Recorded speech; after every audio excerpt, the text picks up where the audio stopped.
Hello friends, আজকে আমি recipe দেখাবো দু রকমের স্টুয়ের। প্রথমে ভেজ স্টুর জন্য আমি বিনস, বাঁধাকপি, পেঁয়াজ, গাজর, পেঁপে, তারপর ফুলকপি এগুলো সব আলাদা করে কেটে ধুয়ে পরিষ্কার করে রেখেছিলাম। তার মধ্যে কী করলাম, আমি ওটা না প্রেশার কুকারে দিয়ে 2-3টে সিটি মেরে রেখেছিলাম। তারপর তেলের মধ্যে গোটা গরম মশলা ফোড়ন দিয়ে দিলাম, মানে আমি এলাচি দিয়েছিলাম, অন্য গোটা গরম মশলা দারচিনিও তোমরা দিতে পারো। এবারে তারপরে আমি এর মধ্যে প্রথমে দিয়ে দিলাম গোটা পেঁয়াজ দিয়ে খানিকক্ষণ ধরে নাড়লাম।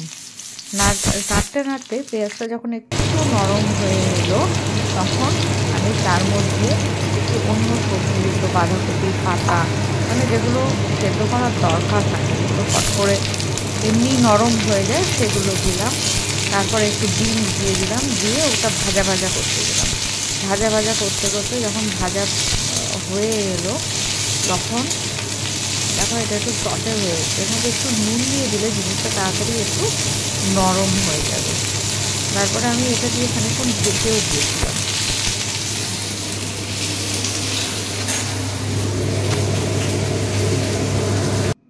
এরপরে দেখো ওই প্রেশার কুকারে যে সবজি সেদ্ধগুলো ছিল সেইগুলো সহ আমি জলটা কিন্তু ফেললে চলবে না, তাহলে তো মানে যেটা কি ঘুম সেটা চলে যাবে। সেটা দিয়ে আমি ওটা ভালো করে নাড়তে দিলাম। এর মধ্যে কিন্তু বেশ খানিকটা দুধ, প্রায় 1 কাপের মতো, বড় 1 কাপের মতো দুধ দিয়ে দিলাম, যাতে খুব সুন্দর টেস্ট আসে, টেক্সচার আসে।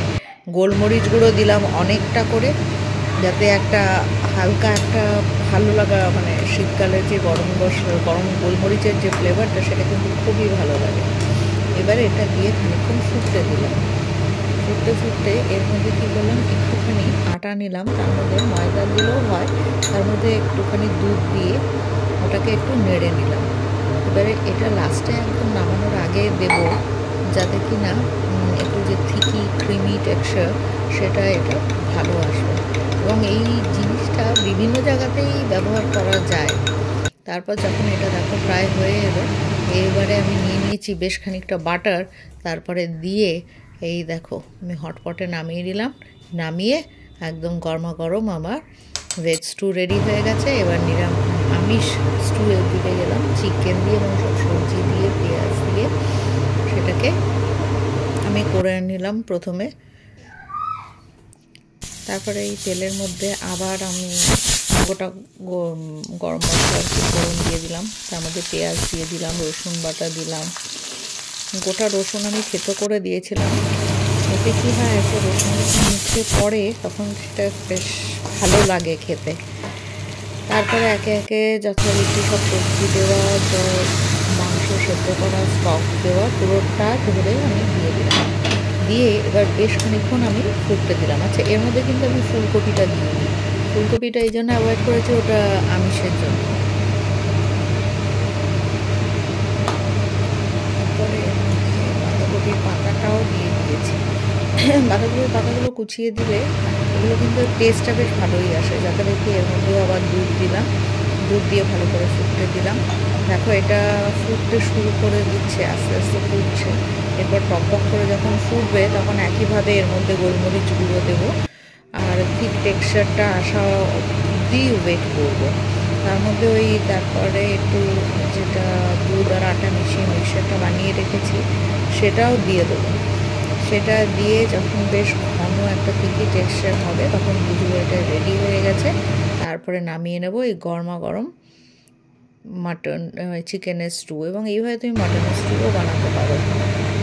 জিনিসটা কিন্তু খেতে দুর্দান্ত হয়, মানে শীতকালে গরমের রুটির সঙ্গে, পাউরুটির সঙ্গে তুমি কিন্তু দারুণ এটা খেতে লাগবে। এই রেডি হয়ে গেছে স্টু।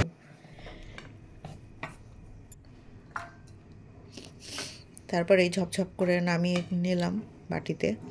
আমার বরের এটা খুবই ফেভারিট, তো এই শীতকালে প্রায়শই ও বলে যে একটু স্টু বানানোর জন্য, এবং ওইটা খেতে খুবই ভালোবাসে। আগে ওকে দিয়ে জিজ্ঞাসা করব যে ওর কেমন লেগেছে খেতে। নিরামিষটা এই জন্য করলাম কারণ আমার শাশুড়ি মা, মানে মাওনি আমিষটা খান না, সেই জন্য নিরামিষ স্টুটা আলাদা করে আমি নামিয়ে নিলাম আরও একটা বাটিতে। এবার দুটো দিয়ে আমার বরকে জিজ্ঞেস করতে হবে যে বলো কোনটা ভালো লেগেছে। আমি যদিও জানি যে চিকেনটাই ভালো লাগবে, তাও আমিষটা ঠিকঠাক টেস্ট হয়েছে নাকি, নুন ঝাল মিষ্টি ঠিকঠাক হয়েছে নাকি, সেটা সাহেবের কাছে জেনে না নিলে ঠিক ব্যাপারটা কমপ্লিট হয় না। আমি প্রত্যেকটা রান্নার শেষেই ওর থেকে ফিডব্যাক নিই। কি বলো তো এটা? স্টু। এটা কিসের স্টু? Chicken stew. খেয়ে দেখো। এটা আমার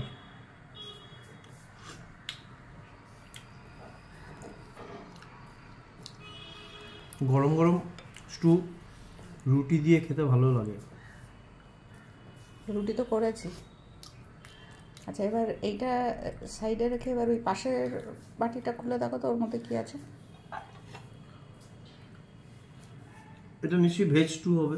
হ্যাঁ, খেয়ে দেখো, একটু টেস্ট করে দেখো, ওই জন্য চামচটা আলাদা দিয়েছি।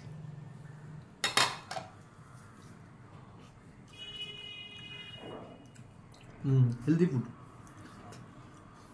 এখানে একটু গোলমরিচের গুঁড়ো দিও তো। দিয়েছিলাম তো, কম হয়েছে? না, ঠিক আছে, ঠিক আছে, আর দরকার নেই দেওয়া, ভালো হয়েছে।